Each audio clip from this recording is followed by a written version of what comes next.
Olá, tudo bem? Eu sou a professora Natasha Alexandrina e a nossa disciplina é Licitações e Contratos Administrativos. E hoje eu estou aqui com um convidado muito especial, que é o Dr. Olival Rodrigues Gonçalves Filho. Ele é procurador do Estado de Rondônia, ele tem mestrado em Direito e Sociologia pela Universidade Federal Fluminense, ele é especialista em métodos adequados de soluções de conflitos pela EBRAD, também é especialista em Direito Processual Civil pela Fundação Escola Superior do MP do Mato Grosso, e ele é graduado em Direito pela UFMT, Federal do Mato Grosso. Como eu já disse, ele é procurador do Estado de Rondônia, e ele também é autor de obras jurídicas. Ele escreveu a Lei Orgânica da PGRO, comentada, e Lei Orgânica da PGE-PB, comentada, né? Então, muito bem-vindo, Olival. Muito obrigada por estar aqui com a gente hoje, né, para falar um pouquinho da nova Lei de Licitações e Contratos Administrativos e falar da sua atuação no âmbito das licitações. Então, se você puder falar um pouquinho da sua atuação como procurador, né, nesse assunto das licitações e das contratações públicas, a gente vai aprender bastante com você hoje. Bom, primeiramente, gostaria de agradecer o convite, professora Natasha. É sempre um prazer estar conversando sobre contratações públicas, um tema tão caro para a administração pública no dia a dia. E bater esse papo com os alunos de gestão pública do IFRO me deixa muito feliz. Bom, atualmente eu exerço a função de procurador do Estado de Rondônia junto à Secretaria de Segurança Pública e Cidadania do Estado de Rondônia. Então a gente é responsável na Procuradoria-Geral do Estado para ofertar a consultoria e assessoramento jurídico ao gestor público, ao secretário de Segurança, aos comandantes das polícias, para que as contratações públicas ocorram da melhor maneira possível, sem intercorrências desagradáveis para a administração. Tá, e como que é a sua atuação? É por meio de parecer? Me fala um pouquinho do processo mesmo licitatório. O que a PGE faz, para os alunos entenderem? Bom, a Procuradoria-Geral do Estado ela é um órgão responsável pela representação judicial e consultoria e assessoramento jurídico do Estado. Ou seja, ela atua tanto em relação a processos judiciais em que o ente público está envolvido, como também realiza consultoria e assessoramento jurídico do gestor em vários âmbitos. A licitação e contratação pública é uma delas, uma possibilidade. Então, no que tange especificamente a licitações e contratos, a consultoria jurídica ela é realizada proeminentemente na fase preparatória da licitação. O procurador do Estado tem que, na fase preparatória de licitação, em que ocorre a instrução da licitação antes de ser deflagrado o edital do procedimento licitatório, a Procuradoria verifica se estão preenchidos todos os requisitos legais para que a licitação possa ser deflagrada. Ou seja, verifica se os prazos do edital estão de acordo com a legislação, verifica se há autorização do gestor para aquela contratação, verifica se houve uma pesquisa de mercado, verifica a análise de risco, verifica o preenchimento, a presença do instrumento convocatório, do termo de referência, do projeto básico. Então são várias questões que passam pelo órgão de controle, que é esse controle prévio, que é a Procuradoria-Geral do Estado. Então a gente tem uma função ali de controle de legalidade, um controle preventivo, não só nessa fase preparatória, se manifesta posteriormente também, mas com o objetivo principal de garantir uma rigidez nesse procedimento licitatório, que todas as normas sejam obedecidas para que não haja intercorrências na licitação e tampouco na fase de execução contratual, porque os danos na paralisação de uma política pública, de um contrato administrativo, é grandioso e muitas vezes irreversível. Daí a importância desse controle de legalidade, esse controle prévio ser realizado com muita seriedade. Então a gente faz isso hoje na Secretaria de Segurança Pública do Estado de Rondônia. Olival, e você sentiu alguma mudança em relação à nova lei, que deixou muito clara a necessidade de um planejamento, Isso é o espírito da nova lei nessa fase preparatória. Você sentiu já, desde o advento da 14133, que foi em 1º de abril de 2021, você sentiu uma mudança de de uma necessidade de adequação na prática? Bom, a nova legislação, né, ela trouxe muitos benefícios, né? O principal deles foi se aproximar da realidade prática da administração pública, né? Da realidade das contratações públicas e as dificuldades fáticas que acontecem no âmbito de contratação pública. E essa preocupação primordial com a fase de planejamento, né, buscando que o planejamento esteja de acordo com o plano anual de contratações públicas, com o orçamento previsto para aquele exercício, revela uma preocupação com o que tem ocorrido muitas vezes de maneira indesejada posteriormente à fase de licitação. Então a administração hoje já está se preocupando com relação a isso, já existem um maior controle nesse planejamento, uma maior preocupação em relação a seguir um planejamento bem instruído, né, bem quantificado, bem especificado, para que não haja problemas nas fases posteriores, né? A gente sabe que a legislação ela teve uma atuação, ela previu uma vigência simultânea, né, dos 2 diplomas de licitações a partir de abril de 2021, que se encerra agora. Então a gente vai ter uma aplicação exclusiva aí da nova lei de licitações nesse âmbito. Então, eu vejo de maneira salutar essa nova legislação, eu vejo que ela se aproximou da realidade, ela trouxe muitas mudanças necessárias, né? Ela trouxe como regra a inversão da fase de julgamento e habilitação, ou seja, não é necessário que agora sejam analisados todos os documentos de habilitação para depois julgar a proposta como regra, o que já era adotado, por exemplo, no pregão, mas isso demonstra que a legislação está preocupada em evitar onerosidade, evitar morosidade, né? Aumentamos aí os valores de dispensa de licitação em razão do valor, mais consentâneo também com os vultos, né, das contratações públicas, né? Um valor mais razoável, né? Trouxe a previsão do Plano Nacional de Contratações Públicas, que centraliza aí várias banco de preços, editais, controles e publicações de dispensa de licitações, trouxe a modalidade do diálogo competitivo, né, que é aquele em que a administração muitas vezes necessita de uma inovação tecnológica ou em situações em que as soluções tecnológicas não atendem plenamente às suas necessidades, então os particulares são convidados a encontrar essa solução que se adeque ao objeto da licitação, ao objeto que a administração busca. Então eu vejo de maneira muito adequada essa modernização advinda com a nova lei de licitações, e a administração está preocupada com isso. Olival, quanto mais você fala, mais eu fiquei interessado também com algumas dúvidas. Então, a primeira pergunta é, o que você pensa a respeito do diálogo competitivo? Se você já viu alguma aplicabilidade prática ele sendo usado de fato, ou se vai ser mais uma tomada de preço da vida? O que você pensa a respeito dessa modalidade nova? Bom,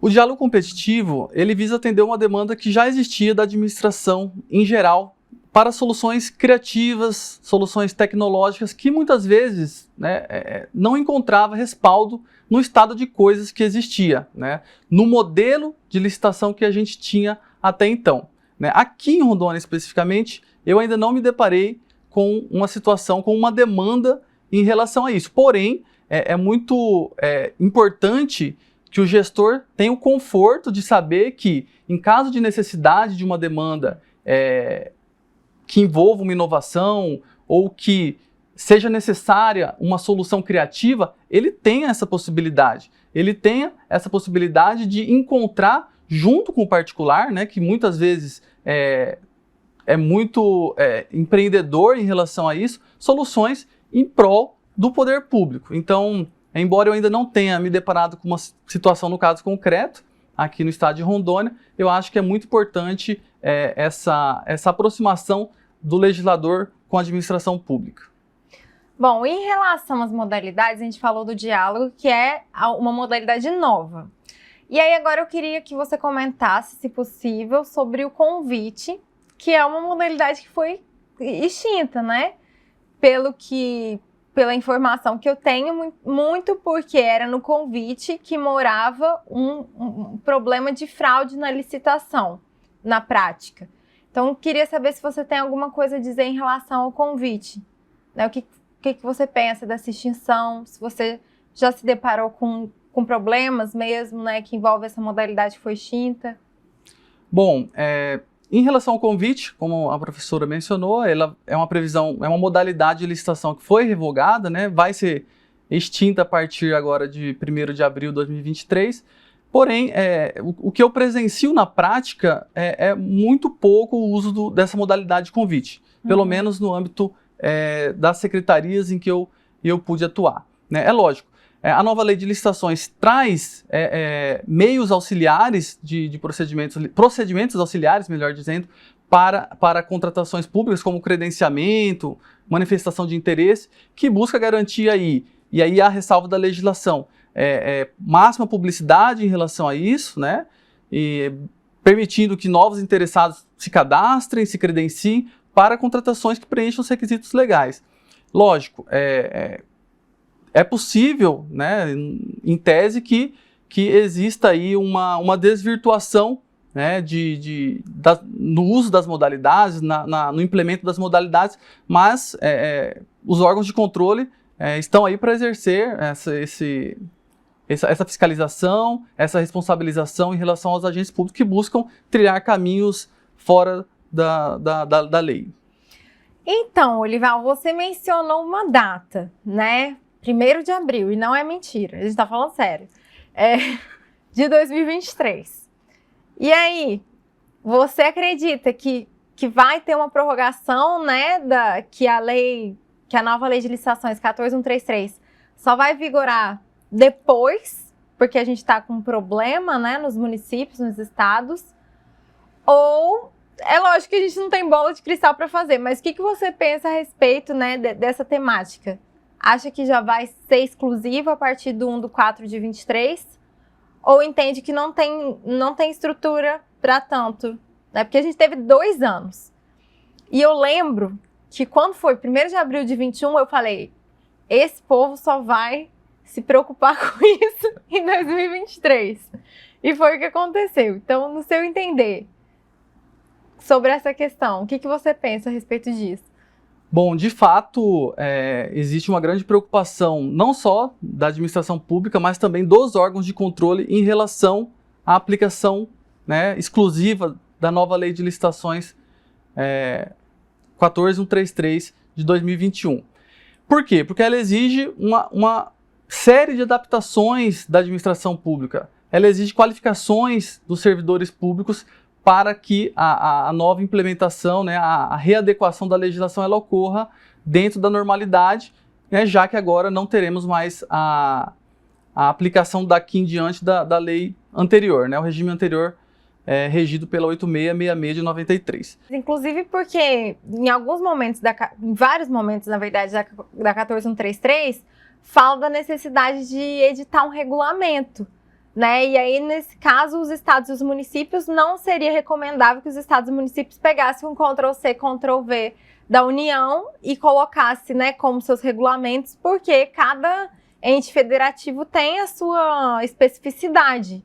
Né? Então, por isso eu acredito que, bom, o que vai acontecer não dá para saber, mas muito em breve a gente vai saber pela proximidade do evento.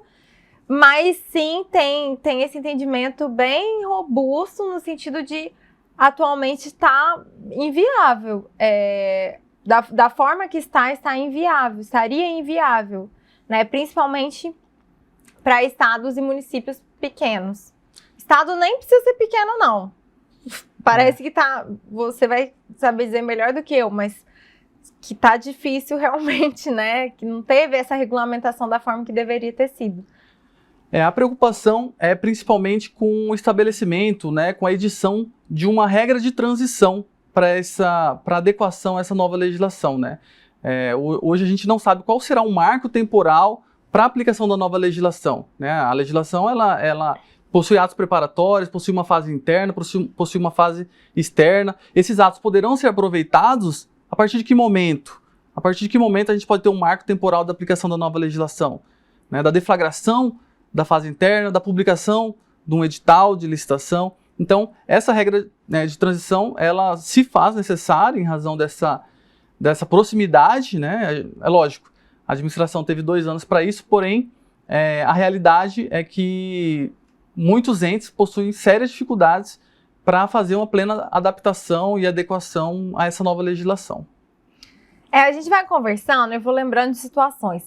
Por exemplo, a gente não pode usar numa mesma licitação alguns artigos da 8666, não pode combinar, né? E alguns artigos da 14133.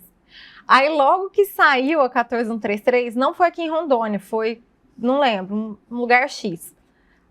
A licitação mesclando, combinando, usando, né? Isso salvo engano, é um erro crasso daqueles erros grosseiros que ensejam responsabilização nos termos da lei de introdução às normas do direito brasileiro, né? Então tem lá, assim, o básico do básico, não combinar as leis, não combinar. Ou usa a 8666, ou a lei do pregão, enfim, ou usa a legislação anterior, ou usa a atual, a 14133. E aí, acontece, eu presenciei, eu vi, né, nessas notícias que a gente acompanha de licitação, esse equívoco. Então, realmente, só para reforçar essa falta de capacitação mesmo, né, de conhecimento, de informação para uma lei tão importante.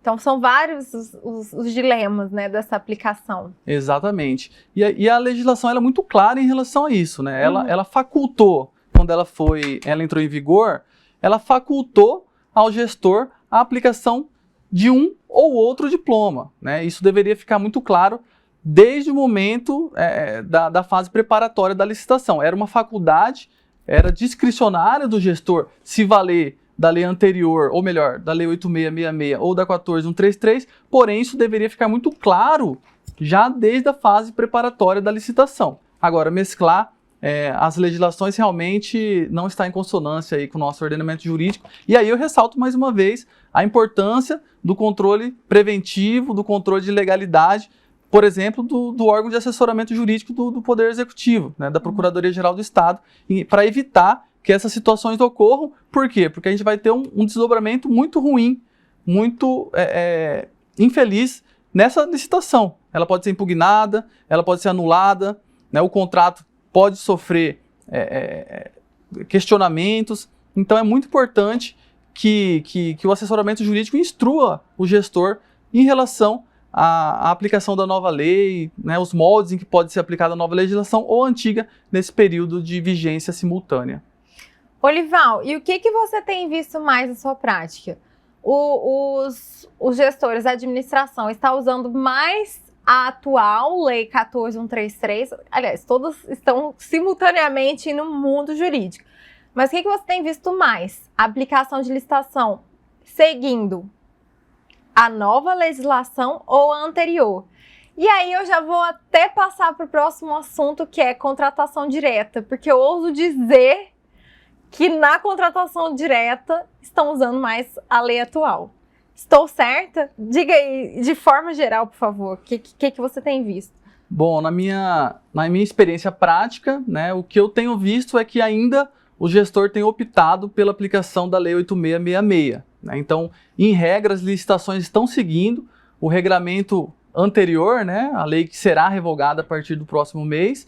Porém, em algumas situações pontuais, né, como no caso de dispensa em razão do valor, é exercida a opção pela nova legislação. Até porque o teto, como a gente já comentou anteriormente, ele é maior, por exemplo, na dispensa em razão do valor, né? Para obras de engenharia até R$100 mil, para bens e serviço comum até R$50 mil, um valor que já está atualizado, né, pelo decreto federal em 57 mil e alguns reais. Então, essa é uma faculdade que depende de gestor para gestor, mas na minha experiência prática, em regra, tem sido ainda utilizada a Lei 8666.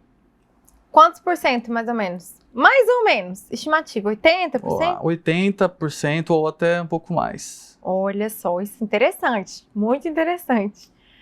Em relação à contratação direta, eu queria que você falasse um pouquinho desse processinho de contratação direta, como que ele ocorre, dispensa, inexigibilidade.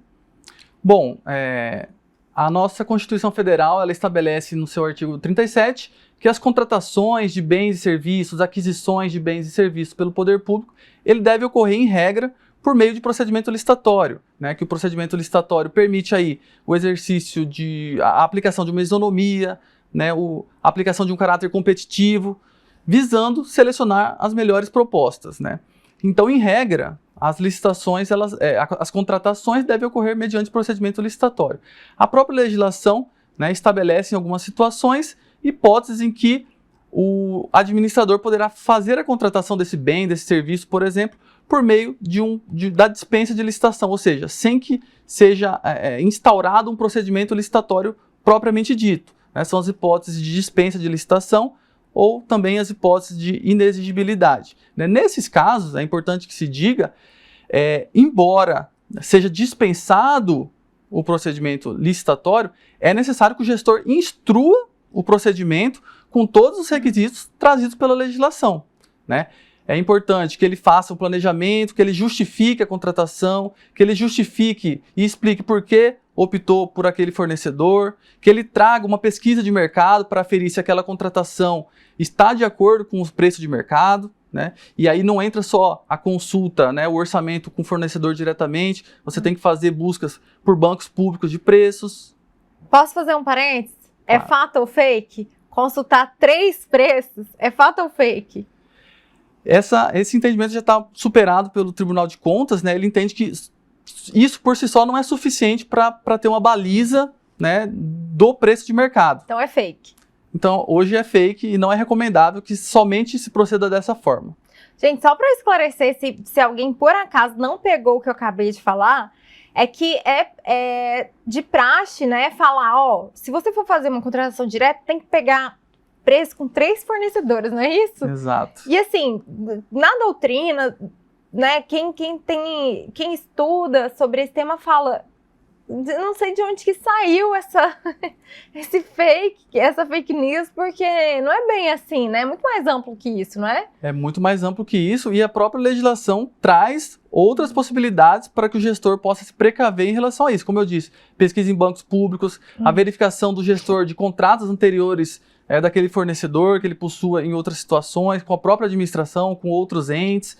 Então, tão somente a busca por 3 cotações, ela muitas vezes pode estar enviesada, pode estar desvirtuada, porque há relatos, há situações em que, por si só, pelo fato da administração buscar uma cotação com determinados fornecedores, eles já aumentam o preço ofertado daquele produto e muitas vezes essa comparação desses 3 orçamentos, ela não está adequada com o valor de mercado. Então, até por isso, né, os tribunais de contas já apontam, recomendam que se siga a legislação que estabelece critérios muito objetivos e satisfatórios para uma adequada cotação de mercado. Olival, em relação às contratações diretas, a gente passou recentemente a uma polêmica, eu diria nacional, né, que foi a respeito dos municípios, que municípios muitas vezes que não tinham nem estrutura direito, né, e valendo-se dessa contratação direta para promover shows. Essa foi uma polêmica, assim, nacional. Né? Então, eu queria que você explicasse um pouquinho juridicamente o que acontece, né? Bom, existe a possibilidade de inexigibilidade para a contratação de artista, né, reconhecido pela crítica, né, de reconhecimento público. Então, existe a possibilidade de contratação direta por inexigibilidade de artistas públicos profissionais e reconhecidos, né? E é o que ocorre em relação às contratações de shows, né? Como a professora mencionou, em relação a pequenos municípios, né? Em que existem contratações de shows milionários, enquanto que a destinação de recursos públicos para outras áreas essenciais, ele é mitigado, né? Ele é muito pequeno, está em falta, e surgiu essa polêmica em razão do grande vulto dessas contratações, né? Então, isso é fato e existe, é necessário que essa discussão ela seja muito mais ampla, né, porque existem situações em que os eventos eles trazem alguns benefícios indiretos para a municipalidade, né? Por exemplo, a gente tem o São João de Campina Grande e São João de Caruaru, que são eventos grandiosos, né, que traz outros benefícios reflexos para a comunidade. Agora, é necessário que a administração siga o planejamento orçamentário, né, existem as leis orçamentárias, a lei orçamentária anual, a lei de diretrizes orçamentárias, que devem ser obedecidas, e aí os órgãos de controle, né, e a própria administração deve seguir esse planejamento orçamentário, né, inclusive seguindo a necessidade de mudanças legislativas para readequações quando for o caso, e em não sendo isso cumprido, deve ser responsabilizado a administração, o gestor e os envolvidos para que de fato não ocorra essa desvirtualização e as áreas essenciais, por exemplo, em caso de descumprimento da norma, ela seja desassistida. Ótimo, ótimo. Realmente a gente tem que pensar em vários aspectos, inclusive em termos de cultura, né, que é um direito social, né? Então, mas dependendo ali do caso de determinados municípios, principalmente daqueles que não têm o mínimo, né, a gente percebe que não é uma ilegalidade. Por que não é uma ilegalidade? Porque tem realmente essa previsão, né, de contratação direta, mas pode ser uma imoralidade. E aí eu nem sei se isso estaria ou não na lei de improbidade administrativa. Não sei. Mas é uma coisa que a gente pode realmente pensar e, como você bem falou, ampliar a discussão, né, sobre isso. Exatamente, né? E é muito importante que se verifique, e aí eu entro nessa questão do valor de mercado de algumas contratações, né? Existem inúmeros artistas que podem ser contratados com valores mais módicos que podem atender aquela municipalidade pequena de maneira satisfatória também, né? Então, de fato, essa discrepância em relação ao porte de determinado ente pode gerar essa polêmica e pode ser objeto, né, pode ser sindicado pelos órgãos de controle, pelo próprio Ministério Público. Sim. E aí agora, eu também não posso deixar de mencionar aqui o próximo tema, que é a respeito do sistema de registro de preços, né, que ficou popularmente conhecido como licitação carona.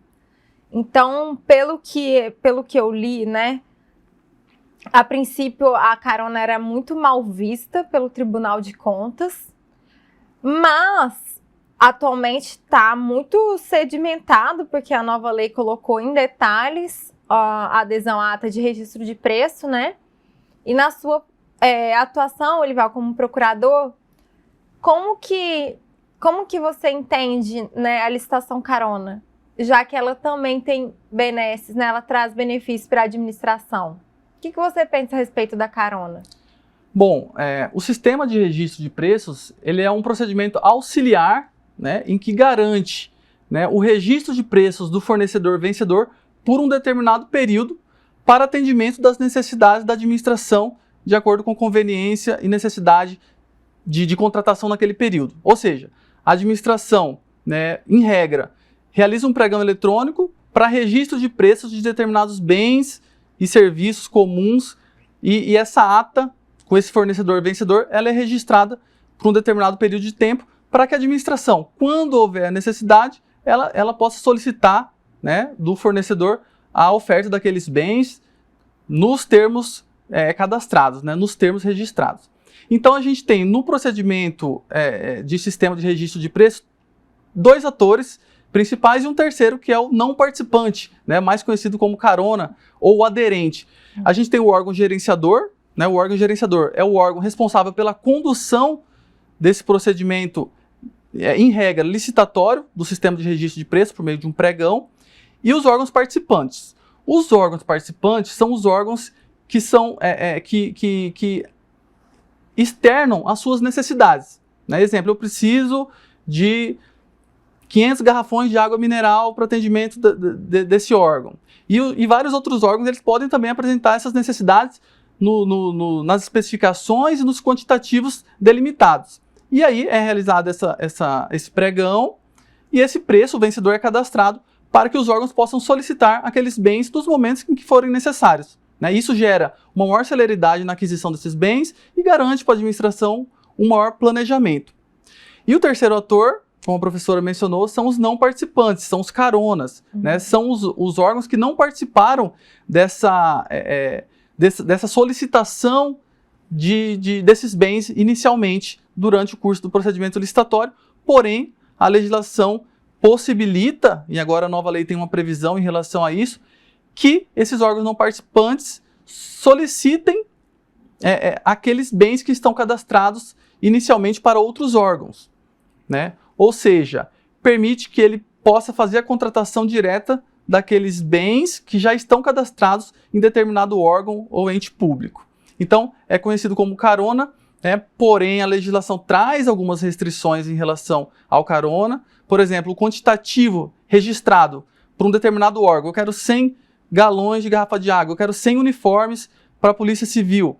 O órgão carona, a Polícia Civil, por exemplo, de um outro estado, pode solicitar num quantitativo até 50% daqueles bens. Né? É uma forma da administração limitar essa contratação e além disso, né, a legislação permite que sejam fornecidos tão somente o dobro de determinado item cadastrado para órgãos aderentes, para órgãos carona.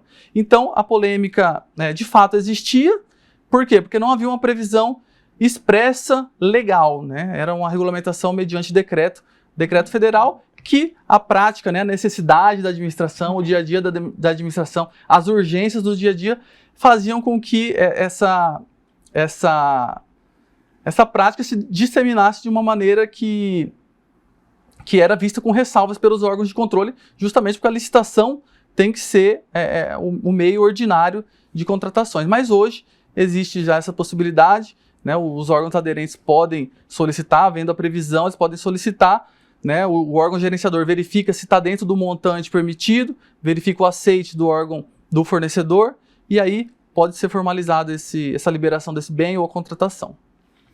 Olival, só para ficar claro também para quem está em casa, quando você fala em órgão de controle, você está falando especialmente do Tribunal de Contas do Ministério Público, né? Exatamente. São os órgãos que têm aí o condão de controlar as contas, né, da administração pública e os próprios órgãos de controle da própria administração, né? Controle interno, né? Controle interno, a Controladoria Geral do Estado também pode exercer e deve atuar em situações que cheguem ao conhecimento dos órgãos. Muito bom, e agora eu quero falar do café. O café na PGE é bom? É bom, muito bom. É bom? Aqui no Instituto Federal é bom também. Por quê? Eu não sei se eles usaram ou não essa faculdade, mas o que eu gostaria de mencionar agora, que você comentasse um pouquinho, essa possibilidade de você testar o produto, que eu entendo que é uma possibilidade muito importante e que deve ser usada sempre que possível. Por quê?